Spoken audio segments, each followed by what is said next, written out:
Isso?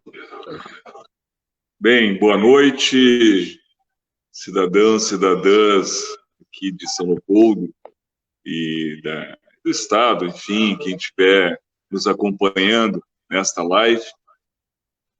É a nossa primeira live que nós estamos fazendo, então peço desculpas se a gente tiver com problemas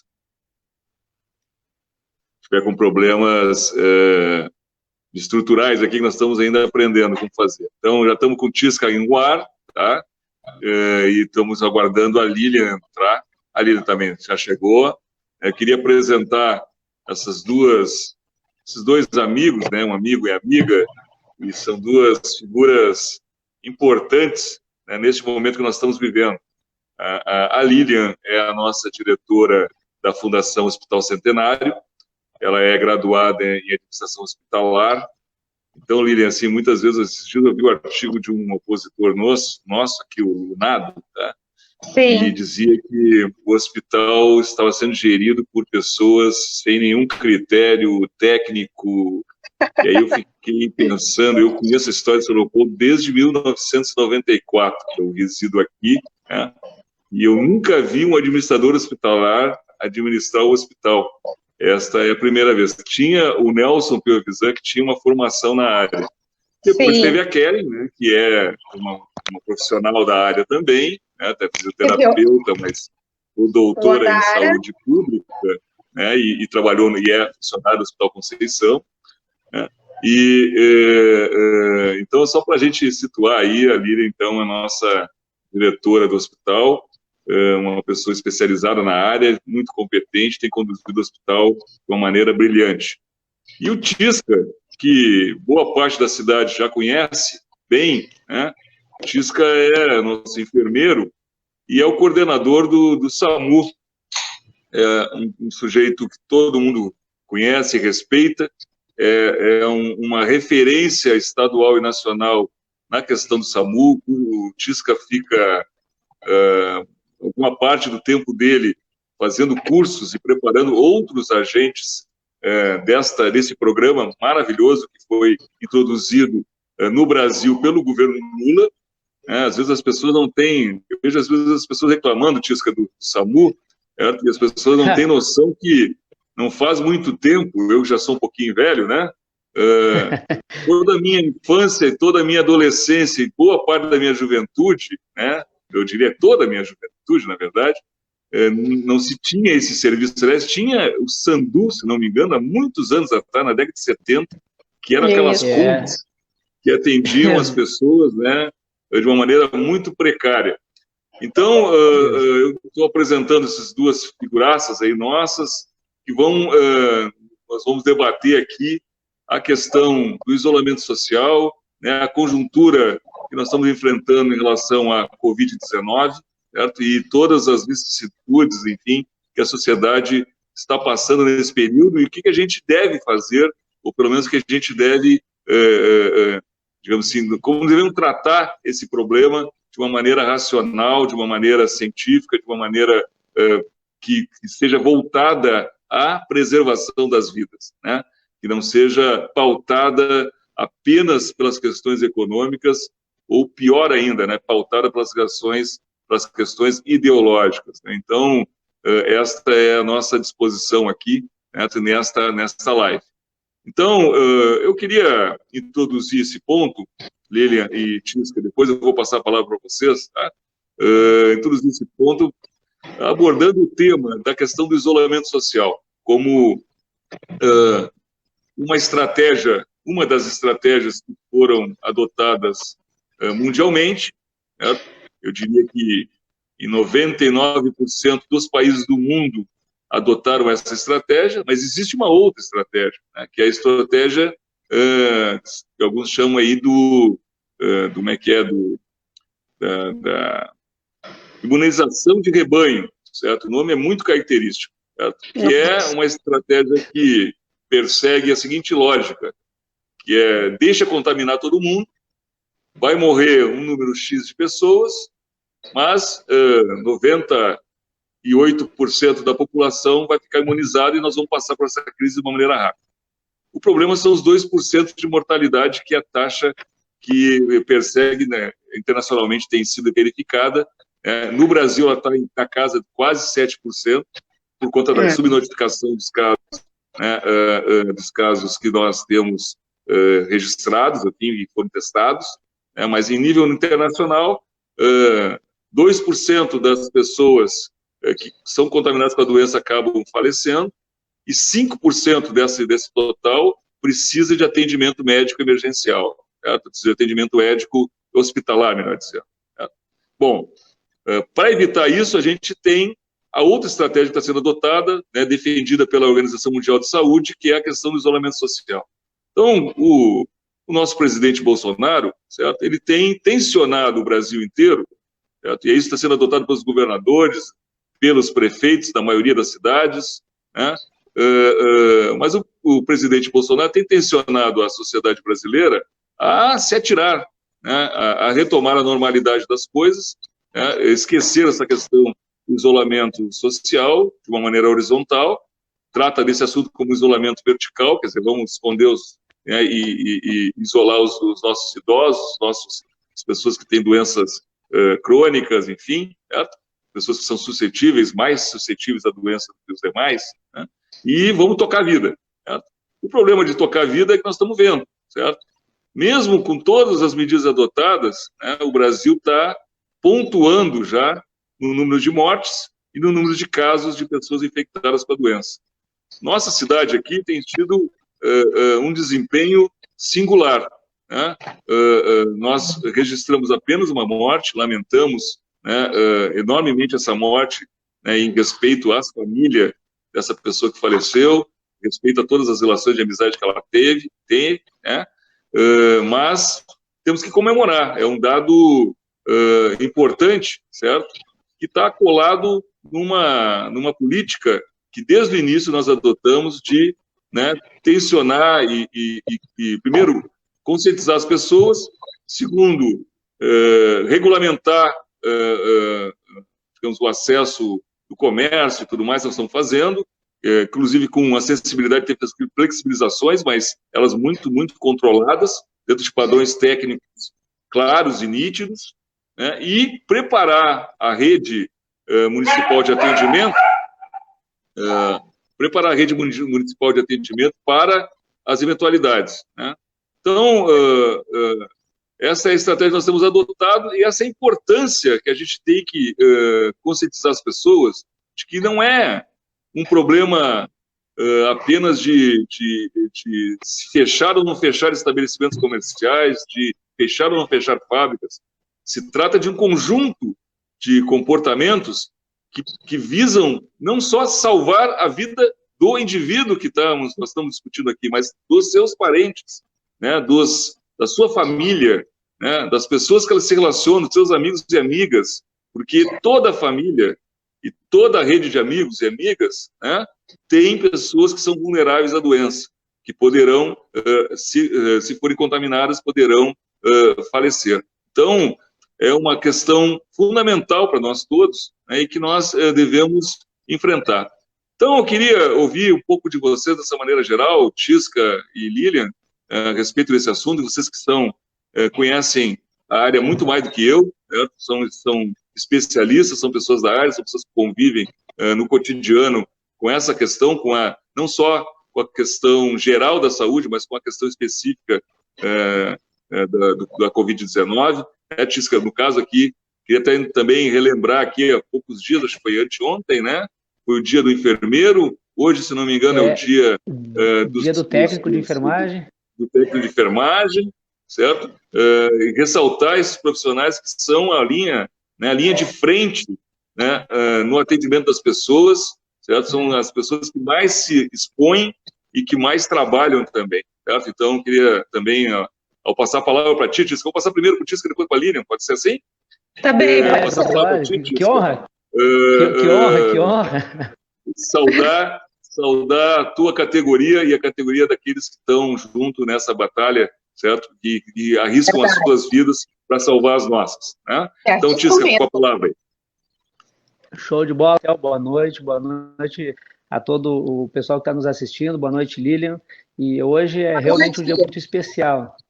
É um dia especial porque é comemorado, né, a data máxima do auxiliar de enfermagem e do técnico de enfermagem. Na semana passada, aí, a gente comemorou no dia 12 o dia do enfermeiro, né? Então, como o Marcel falou, estamos vivendo tempos um pouco mais difíceis por conta desta pandemia, e como a gente tem acompanhado todas as ações que a Prefeitura de São Leopoldo, o prefeito Vanazzi, a Lilian, o secretário de Saúde, todo o empenho que a gente tem tido para que São Leopoldo entrasse bem preparado para essa pandemia, que a gente ainda está numa situação de descobertas do que vai acontecer, do que está acontecendo. Então, eu faço parte do gabinete de gestão de crise do Hospital Central, né, por convite da Lilian, onde nós estamos todos os dias nos encontrando, todos os dias levantamento dos pacientes que têm chegado até a emergência, compilando dados junto com o SAMU para que a gente possa saber para que lado a gente tem que andar melhor, né? Eu vejo alguns comentários que o pessoal faz, e até o mesmo Marcel colocou para nós com muita propriedade, né? A gente teve, infelizmente, apenas uma morte em São Leopoldo, né? Mas tivemos muitos casos recuperados. E isto é fruto de um trabalho muito bem feito, muito bem estruturado, das pessoas que estão pensando a saúde em São Leopoldo, né? A gente não tem uma certeza absoluta de de como acontecer, mas a gente sabe que até agora o que está sendo feito está dando um resultado bastante interessante, né? Então, nós trabalhamos com a ideia, depois a Lilian pode falar melhor sobre isso, com muita propriedade, né? Mas nós tínhamos, Lilian, um hospital com uma quantidade de pacientes trazidos pelo SAMU, que vinham por meios próprios, de situações diversas, né? E com a situação da pandemia, o hospital, a gente precisou repensar um outro hospital dentro do hospital que nós tínhamos. E isso foi de uma magnitude quase que incalculável, né? Tu dividir um hospital para uma cidade de 130 mil habitantes, né? E a gente conseguiu fazer com que nós ficássemos com uma grande área, né? A gente imaginava, talvez no começo, por todo o histórico da Europa, o que eles estavam passando lá no mês de março, ali na semana do dia 15 de março, houve, né, uma divisão do hospital, um preparo das equipes do SAMU, preparo das equipes da área Covid do Hospital Centenário, da instalação dos contantes, do preparo da UPA, que a gente não pode esquecer aqui da UPA, né, do trabalho fantástico que eles desenvolvem lá também, e nós unimos essas forças para que a gente chegasse até o dia de hoje com muitos casos positivos, infelizmente, mas, por outro lado, esses casos positivos, eles também, Marcel e Lília e os nossos telespectadores, muitos positivos, mas, assim, com sintomas leves.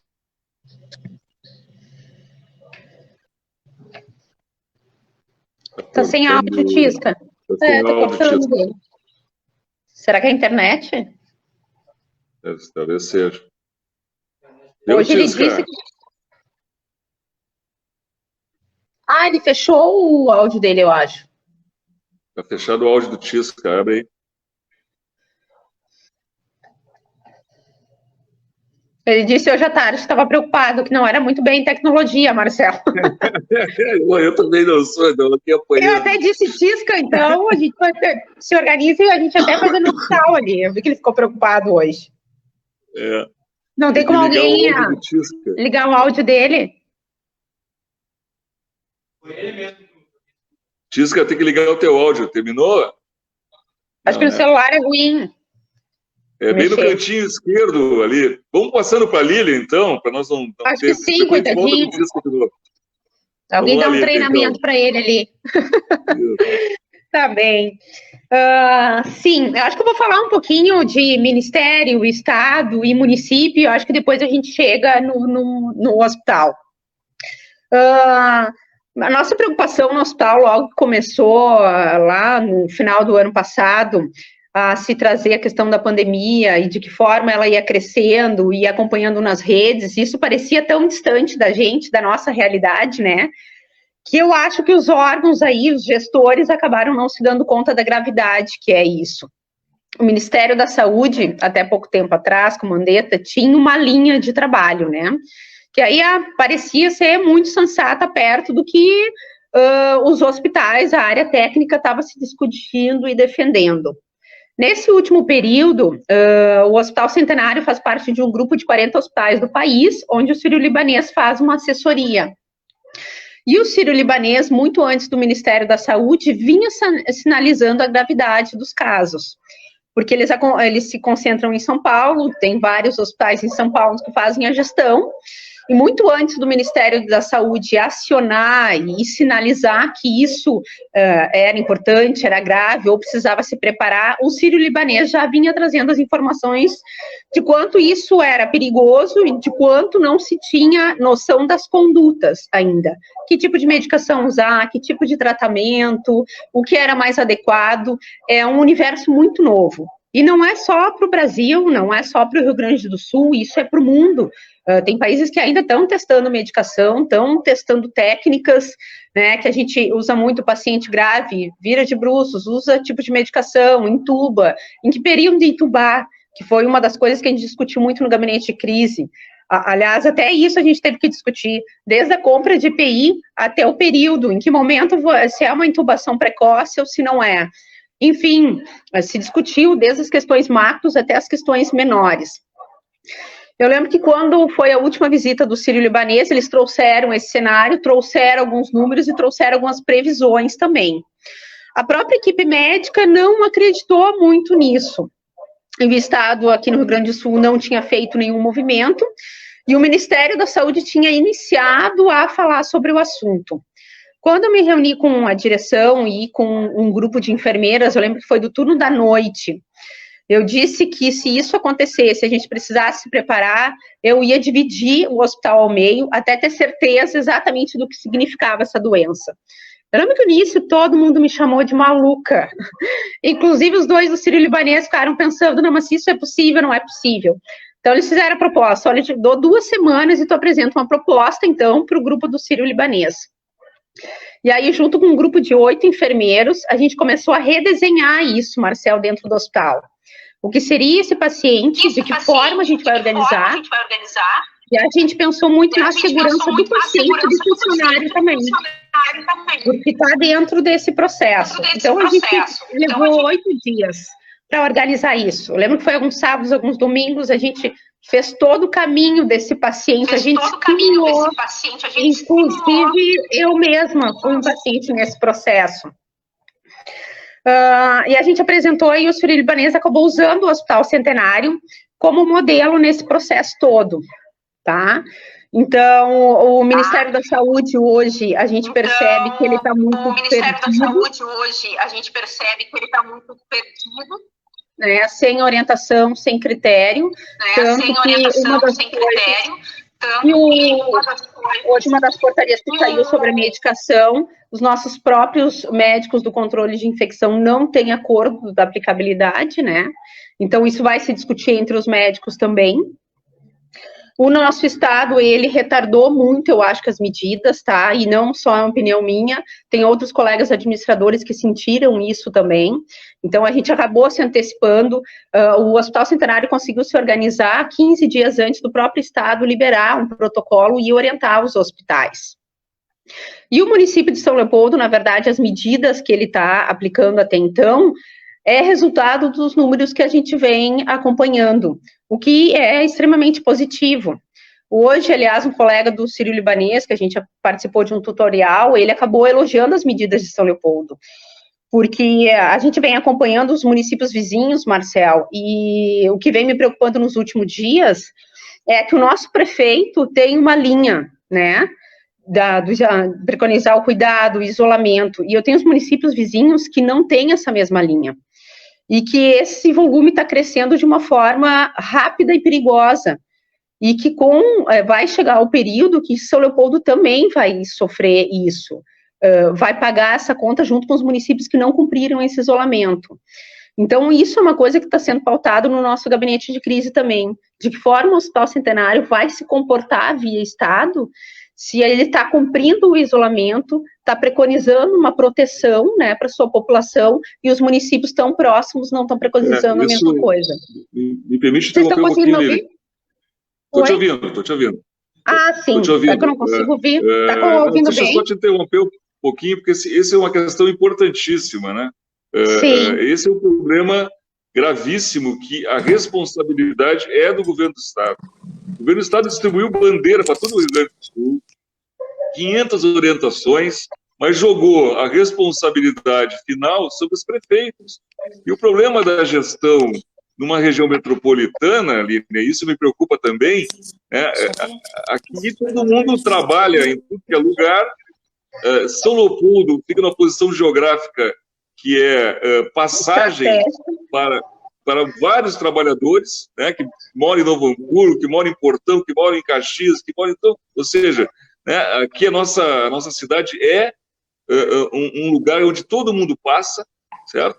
E a gente está suscetível a isso, quer dizer, não adianta nós nos protegermos aqui se Novo Hamburgo não cumprir a sua parte, se Sapucaia também não fizer, e assim vai, né, assim sucessivamente. Então, eu queria só ressaltar isso, que eu acho que é muito importante, Lili. A gente devolve a palavra, pode continuar.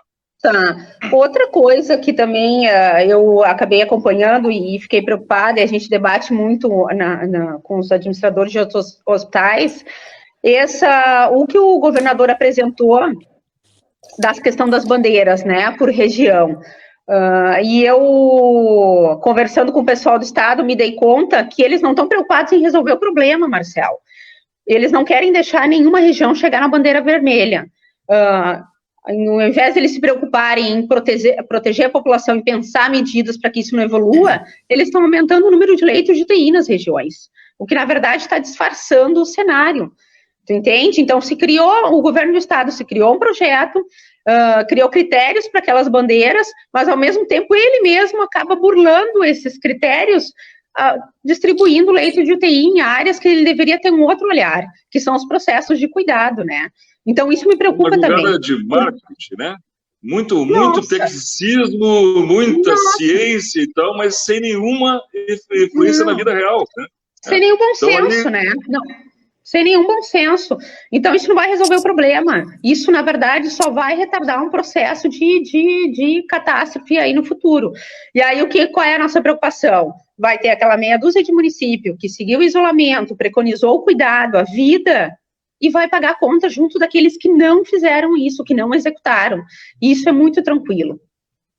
Hoje, no tutorial com o pessoal do Sírio-Libanês, eles trouxeram isso também, e trouxeram Manaus como exemplo, e a preocupação do governo federal em mascarar algumas coisas. Esse colega médico disse, Lilian, para te ter uma ideia, todas as imagens que saíram desses caixões, que tinha papelão, caixa, enfim, que saiu na mídia, eles pegaram imagens de 2007 de pessoas que estavam burlando o INSS e estão usando agora para abafar um cenário crítico em Manaus. Por que ele diz isso com propriedade, Marcel? Porque ele está acompanhando hospitais em Manaus. Ele sabe que lá realmente já chegou o caos, que eles não têm para onde correr, não tem respirador, não tem estrutura, os hospitais não têm para onde crescer, os estados não têm mais financeiramente como dar um suspiro para a rede de saúde. Então, por isso que a minha preocupação, estar preparado, estar organizado é uma coisa, agora estar preparado para o desconhecido é muito complicado. E isso nem Ministério da Saúde, nem Estado, ninguém vai poder nos dizer o que é esse cenário que vem à frente. O que a gente tem que fazer é manter o isolamento, manter os cuidados, orientar a população e dizer o quanto é importante manter esses cuidados e acompanhar diariamente aí o cenário e esse crescimento. Mas a minha preocupação geral é essa. São Leopoldo está muito claro qual é a sua linha de ação, mas os municípios vizinhos e os hospitais vizinhos não estão. Um exemplo, não sei se eu posso falar ainda, eu me empolgo, vai me cortando. Tá. Um exemplo, nós começamos a distribuir EPI, o Tisca vai acompanhando, porque ele participa do gabinete de crise e ele nos ajuda muito. O Hospital Centenário fez a distribuição de EPIs para os funcionários, independente do critério que estava no Ministério da Saúde, distribui muito mais, porque eu tenho uma preocupação enorme com essa questão da contaminação interna, né, que o hospital é um espaço de muito risco. Foi no dia 23 de março. Eu tenho hospitais muito próximos de mim que distribuíram máscaras, apenas máscaras, para todas as unidades no dia 28 de abril. Nossa. É claro, os hospitais hoje já tem mais de 10, 15 funcionários contaminados, fora os acompanhantes. Então, tu entende, são medidas simples e que acabam dando um impacto absurdo e que as pessoas não estão dando a importância para esse cenário, para essa doença, né? Isso. O Hospital Centenário, na área de isolamento, até agora, teve 152 pacientes, tá? No total, isso até 6 dias atrás. E nós tivemos 10 positivos até então. Mas Lilian, oi, querido. Beleza. Show. Eu acho assim, só corroborando com a fala da Lilian, assim, além dos EPIs, Lilian, que foi realmente assim um ganho importante, nós já arrancamos, né, com toda o que precisava e o que era necessário, mas além disso teve muito empenho humano do hospital, que é incapacitar os profissionais para usar de forma correta o EPI. Isso também foi um outro papel fundamental, por conta que a história mostrou que, por exemplo, na Europa, muitos profissionais eles se autocontaminaram na desparamentação. E eu acho que foi bem importante todas as ações que vocês fizeram, que nós fizemos lá no Gabinete de Crise, que foi também de treinar os profissionais, né, Lilian? Eu acho que isso foi um grande diferencial também, que está levando os nossos profissionais a trabalhar numa forma que eles estão tranquilos, com uma doença que ela pode ter um curso completamente ruim e até levar o profissional ao óbito, como tem acontecido com os profissionais, principalmente do norte, né, do Brasil, que eles estão lá com uma queixa muito grande, né, que é a falta do material para trabalhar. E isso não tem acontecido de forma alguma em São Leopoldo, né, Marcelo? Eu queria só relembrar aqui, só um pouquinho, Lilian, antes de passar para você. Eu ia relembrar, a Lilian participou, o Tisca acho que nem tanto, né? Mas a Lilian, com certeza, participou dos debates aqui do centro do governo, da direção do governo, sobre essa questão dos EPIs, né?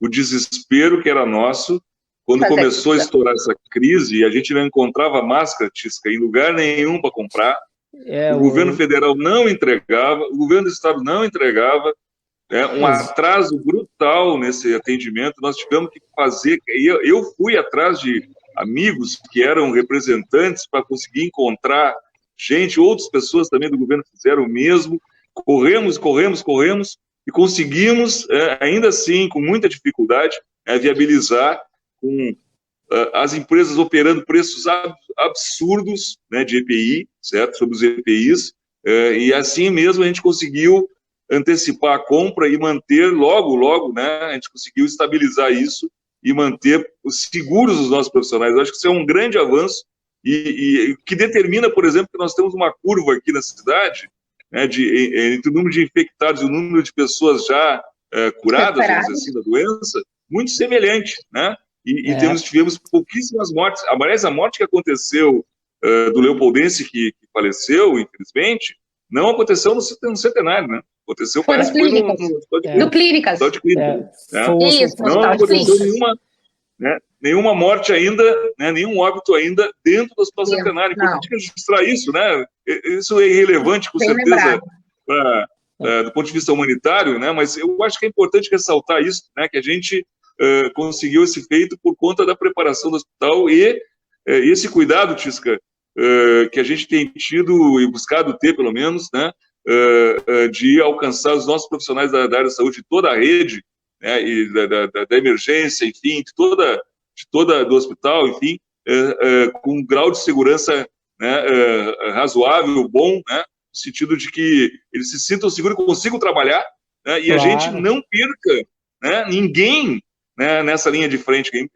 Cada enfermeiro, cada técnico de enfermagem, cada médico, né, que a gente, porventura, é afastado da linha de frente por conta da contaminação, é um prejuízo enorme, né, e pode significar a morte de muitas pessoas. Então, retomo aí, Lilian, pode tocar, Lilian. Não, no geral, era isso que eu queria explanar. As dificuldades que a gente tem hoje ainda, em função para estruturar, preparar o hospital, é a questão dos respiradores. A gente teve muita dificuldade, na aquisição ainda tem o prazo de entrega que a gente não conseguiu nenhum cenário diferente, a gente até publicizou essa dificuldade, né? Agora, semana que vem, nós tem uma universidade ali em Caxias que vai fazer uma demonstração de um respirador. Até o Tisca vai participar dessa demonstração, o Gabinete de Crise participa dela, né, desse treinamento, que foi uma das primeiras universidades que ganhou aí a habilitação da Anvisa para poder fazer a venda. Mas é apenas do respirador, né, não de seus componentes em anexo. Então, aí é uma possibilidade da gente fazer aquisição de equipamento mais rápido. Porque hoje, com o número de... Eu estou usando a totalidade, a capacidade total que tem disponível na casa. Mas se por algum motivo um deles parar de funcionar, eu não tenho um plano B. E isso é muito arriscado também, a gente precisa se preparar, né? Se organizar para isso. E dos EPIs, eu acho que vale agradecer aqui, Marcel, a gente teve apoio de muitos empresários, tá? Muitos voluntários fazendo máscara, porque a gente não conseguia... fornecedor, que quando conseguia eram preços absurdos, então a gente, junto com o controle de infecção, acabou fazendo aquisição de material para fazer as máscaras, e de início a gente conseguiu aí 20 costureiras, depois aumentou para mais 40, enfim, a gente teve um grupo grande de costureiras que nos deu um suporte aí nos primeiros 40 dias, que nos deu fôlego para a gente poder reorganizar isso tudo, né? Mas era isso, deixar que a preocupação central hoje do gabinete de crise que representa a fundação é isso. São Leopoldo tem uma linha de cuidado, tem uma linha de ação e a gente está percebendo que os municípios à nossa volta têm uma postura completamente diferente. E o que acontece? Independente da linha de ação que São Leopoldo está tendo, infelizmente o Hospital Centenário vai ter que pensar nesse impacto, sim. E aí eu questiono muito o Estado, que eu tenho alguns impasses bem fortes com a Secretaria Estadual, viu, Marcel? De que forma a Secretaria de Saúde está olhando para isso, medindo esses números, e de que forma ela vai se comportar se isso acontecer. Por quê? Porque lá no dia 26 de março, nós pedimos habilitação ao Estado de 4 leitos de UTI para o Covid e 8 clínicos. Até então, eu já tive um número considerável de leitos habilitados no Rio Grande do Sul, né, e nenhum deles é aqui próximo, tá? Inclusive o Centenário. Só que eu não tenho resposta e nenhuma sinalização do Estado de que forma eles vão nos dar esse suporte à medida que os números vão crescendo. Tá? Aí tem um município vizinho que tem um número importante de funcionários que já estão contaminados, né? É um hospital que não tem muito para onde crescer e tem um limite de atendimento muito menor do que o nosso. E o nosso já é pequeno para a nossa própria população. Mas é isso, essa é a nossa preocupação geral. Eu queria só relembrar aqui, Lina, é importante nunca esquecer disso, né? O Hospital Centenário, quero retomar o debate, né, do financiamento do hospital. O Hospital Getúlio Vargas, aqui do nosso lado, nosso vizinho, recebe em torno de 4 milhões de reais por mês do governo do Estado. 4 milhões e 200, isso aí. Nós agora pulamos, por conta da questão do presídio, se me ajuda aqui se eu não estou mentindo aqui, Lili. Os 500 mil. Por conta da questão do presídio, para 500 mil, você vai dar no total 600 e alguma coisa, né?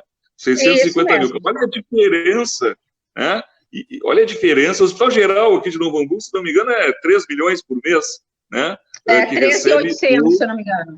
Isso. 2.800? Então, 2.800 por mês. 3.800. Então, quase 4 milhões do governo do Estado por mês, gente, por mês. Né? E se comparar os dois hospitais em relação ao que é a preparação que nós tivemos no Hospital Centenário é de orgulhar a nossa cidade, orgulhar os profissionais, tu, Tisca, tu, Lilian, e os demais funcionários e dirigentes do Hospital Centenário. É um trabalho fantástico, né? Quer dizer, a gente se sente tranquilo que, se a coisa pegar, nós vamos ter uma retaguarda que vai conseguir atender melhor do que poderia ser se nós tivéssemos deixado esse hospital como ele estava, né? Então, nós evoluímos, né, nesses últimos 3 anos no Hospital Centenário de uma maneira maravilhosa. Acho que aí ressaltar o trabalho do Nelson Pevezan, da Kelly, que está lá em Espírito Santo, né? E principalmente o teu, Lilian, como dirigente do hospital, nesta reformulação e nessa preparação do hospital, que com todas as dificuldades financeiras que nós enfrentamos, né, consegue ser uma referência nacional na questão da Covid-19 e para proteger os leopoldenses. É fundamental, e a nossa preocupação é essa, Lilian, nós vamos ir para cima do governo do Estado, não dá para ficar assim, certo? Não dá para ficar autorizando leitos para os lugares onde interessa baixar a bandeira, né? Diminuir a cor da bandeira, melhorar a cor da bandeira, certo? Fazer disto um movimento de marketing, certo? Tem que responder sobre as coisas, quer dizer, nós temos que ter responsabilidade de ter uma direção na região metropolitana de prevenção, Tisca, para que a gente, porque também tu, né, do SAMU, é regulado pelo Estado, né? É importante dizer isso também às pessoas, né? É regulado pelo Estado. Então, às vezes, você liga para o SAMU, não é o Tisca que atende lá, tá? É o Estado que regula, e depois ele manda o Tisca e os demais companheiros e companheiras que trabalham lá, os nossos heróis, né? É aí que eles vão. Então, às vezes, as pessoas reclamam, porque o SAMU de São Leopoldo é uma porcaria. Não, às vezes o cara não é atendido porque a regulação não permite, né? Não passa, né? Ou passa atrasado, enfim. Certo? Então, é importante ressaltar isso, né? Mas, de maneira geral, é um programa que funciona muito bem, né? E que nós temos que sempre elogiar né? E entender. Às vezes eu disse para o Tisca, esse dia eu estava conversando com ele pessoalmente ali, Lili, disse que parece que o pessoal do SAMU tem que ser que nem o Stratec, né? Stratec, os caras se materializam, né? Se desmaterializam num lugar e se materializam no outro. Não tem trânsito, não tem sinaleira fechada, não tem nada. Tem que aparecer imediatamente nos lugares. Né? Isso, né? Então, aí, Tisca, quer mais dar um recadinho para nós aí? Claro, Marcelo, sem dúvida alguma, aos nossos telespectadores, a Lilian, a você, é importante, né, falar um pouquinho acerca do trabalho que a gente vem fazendo com relação a esse distanciamento, a questão do isolamento social. A gente sabe de todas as dificuldades, mas a grande verdade é que assim, a gente conseguiu todos esses passos até agora, esses números que para o nosso município são excelentes. São estratégias que a gente vai reavaliando a cada dia, mas importante, Marcelo, nós diminuímos sensivelmente o número de acidentes em São Leopoldo. Nós diminuímos o número de acidentes de trabalho em São Leopoldo por conta, e isso fez com que o hospital também pudesse fazer uma readequação por conta de que nós tínhamos um número de aproximadamente 700 atendimentos por mês, gerando pacientes vítimas de trauma, de violência interpessoal, e esse número hoje ele caiu praticamente 70%, né, dando uma chance para que nós pudéssemos nos preparar, e como de fato a comunidade está vendo cada vez que um munícipe procura o serviço de emergência por conta do medo do Covid, por conta da situação que está sendo colocada para o nosso país, sem dúvida alguma a estratégia foi muito bem feita e ela está sendo muito bem conduzida. A gente tem que trabalhar na técnica, né? A saúde ela é técnica, então a gente não pode fazer as coisas no achando. Muitas vezes a gente vai, dentro dessa pandemia, pensar que a gente está assim, nós temos que fazer o melhor para todos, e a gente está conseguindo fazer, os nossos processos são muito bons, parabéns ao prefeito Vanazzi aí, que tem sido bastante organizado e muito bem orientado pela gestão, para que a gente possa assim, fazer um hospital que atende São Leopoldo de uma forma heróica, né? Eu vejo os valores que a Lilian expõe ali, não tem outra palavra para dizer, né? Trabalhar com 4 milhões ou depois trabalhar com 600, 700 mil reais. Então, realmente, assim, nós estamos de parabéns e a gente pede, né, para que a população se cuide, porque não vai adiantar a gente fazer todas as estratégias se as pessoas não fizerem, né, a lição de casa, o dever de casa, o cuidado, né, até inclusive o próprio cuidado com relação à acidentabilidade, né, por conta de que a gente consegue diminuir pessoas que chegam no hospital por situações que seriam possivelmente elas não iam acontecer. Então a gente está reforçando isso e deixar claro também, como a Lilian fez, que nós preparamos desde sempre, desde 2007, né, nós preparamos aqui o SAMU para atender todas as pessoas da forma melhor possível, tá? Então eu agradeço, Marcel, a oportunidade, agradeço a Lilian, muito obrigado por poder fazer parte dessa comissão e, sem dúvida alguma, a gente vai vencer essa pandemia e a gente vai sobrar esses ensinamentos e que a gente pode passar pelo que a gente está fazendo e, graças a Deus, está dando tudo certo. Muito obrigado, Marcel, muito obrigado, Lilian. E obrigado ao nosso pessoal que eu estava acompanhando aqui os comentários, foi muito bom. Muito obrigado. Obrigado, Tisca. Eu queria abordar aqui, nós estamos na finaleira aí da nossa live, eu queria abordar 2 temas aqui que eu acho que são relevantes, né? Primeiro que, junto com essa confusão toda criada pelo governo federal, tem uma coisa muito perigosa, que é o nosso presidente Bolsonaro resolveu virar médico, né, e cientista, né, e encontrou um remédio milagroso, certo? A tal da cloroquina, né, se não me engano é esse o nome, né, dessa coisa meio complicada, né? E é importante dizer isso para as pessoas, como esclarecimento. Gente, não existe remédio milagroso. Eu acabei de receber aqui agora, o pessoal que está aqui me ajudando, mostrou que das pessoas que estão assistindo aqui, disse que foi usada a cloroquina na Itália. Não foi, gente. Certo?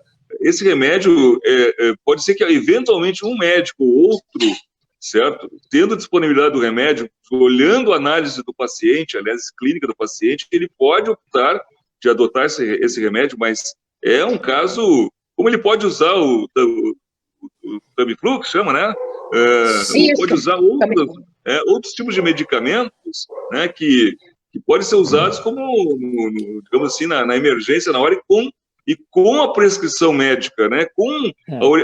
Tem que juntar todo o diagnóstico sobre o paciente para que possa ser. Não é uma coisa que você vai distribuir comprimidos por aí, o sujeito está com sintoma leve, toma uma cloroquina e vai para casa morrer de coração, morrer de AVC, ou qualquer coisa que não valha, né? Então, é importante que as pessoas não acreditem nisso. Esse sujeito que preside o país é mentiroso e irresponsável, certo? Nós temos que dizer isso com todas as letras, para que as pessoas não parem de se iludir com um sujeito que tem levado o país para a morte. Essa estratégia que ele quer fazer para supostamente salvar a economia, esse é o outro ponto que eu queria abordar. Gente, em que condições nós vamos ter? Vejam só, se nós contaminarmos 1 milhão de pessoas no Brasil, significará 200 mil mortes. Certo? Que vai levar a isso. Certo?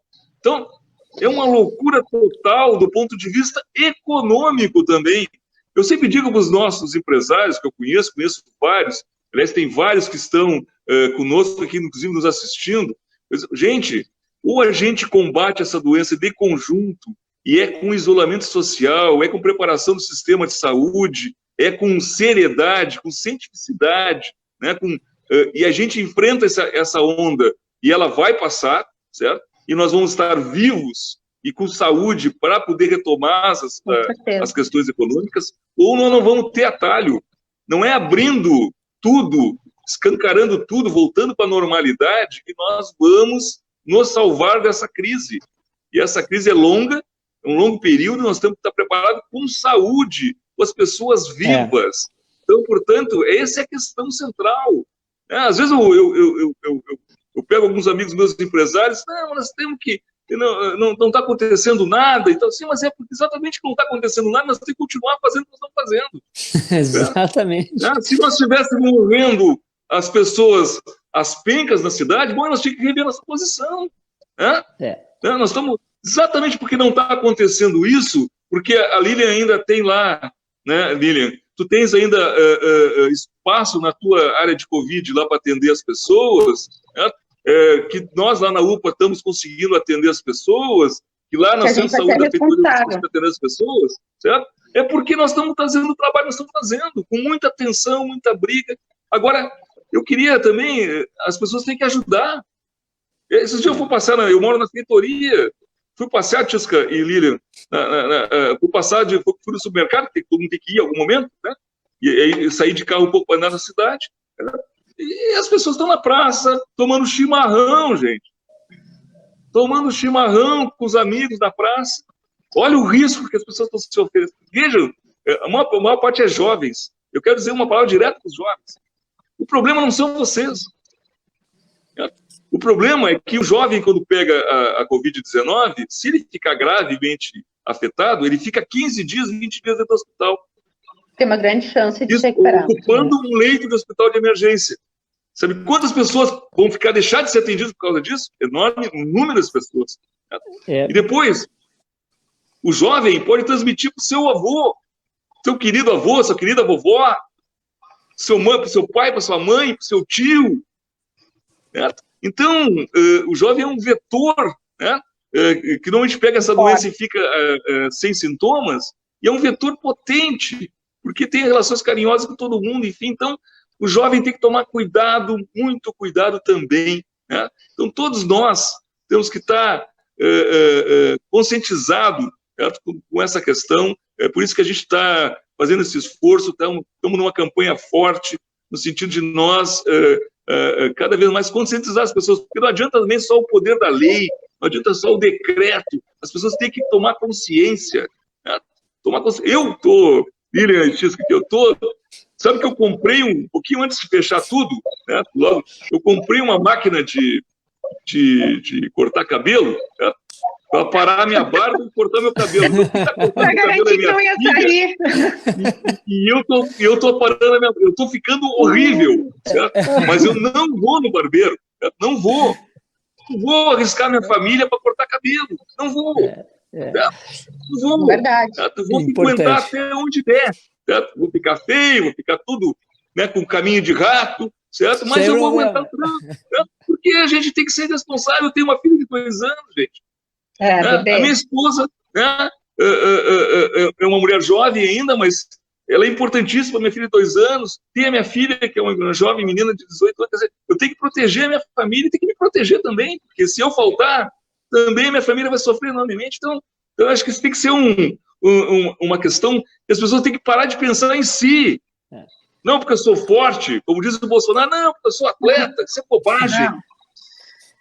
É bobagem, certo? É entrar na lógica estúpida de que sozinho a gente vai se salvar. Não, então a gente tem que ter responsabilidade conosco e principalmente com os outros, né? Com as outras pessoas que dependem da gente, que se relacionam com a gente, né? Que a gente tem que ter esse cuidado. Então, eu queria passar para vocês, deixar aí os últimos recados para vocês, certo? Depois a gente encerra aqui a nossa live. Tá bem? Tá Lilian, bem. Primeiro, então, agora? Pode ser. Marcel, primeiro, esse senhor aí brinca de ser presidente, né? Eu acho que qualquer ser humano que tenha bom senso não vai levar em consideração que essa figura está espalhando por aí. Mas, enfim. Só para compilar um pouquinho da questão da doença, que o pessoal sempre pergunta, olha, a minha mãe faz isso, será que daqui 30 dias vai acabar, daqui 60 dias?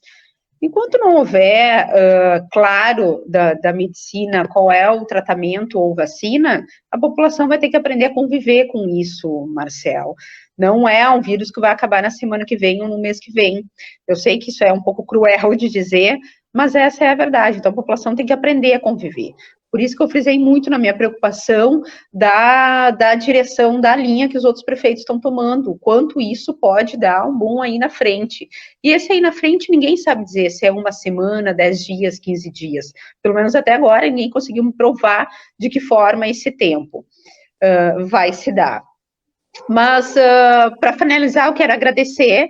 Eu acho que é um espaço importante Acho até para a gente trazer informação para a população, dizer como o sistema funciona, como a cidade está se preparando, como a rede está se preparando para atender, para cuidar de vocês, de que forma a gente está trabalhando e pensando nisso, né?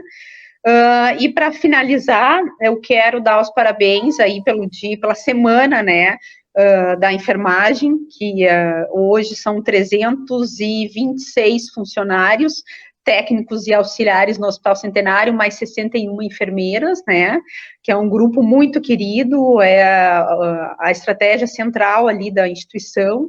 Aliás, a enfermagem é a que está dando muito apoio, participando ativamente de toda essa construção do Hospital Centenário.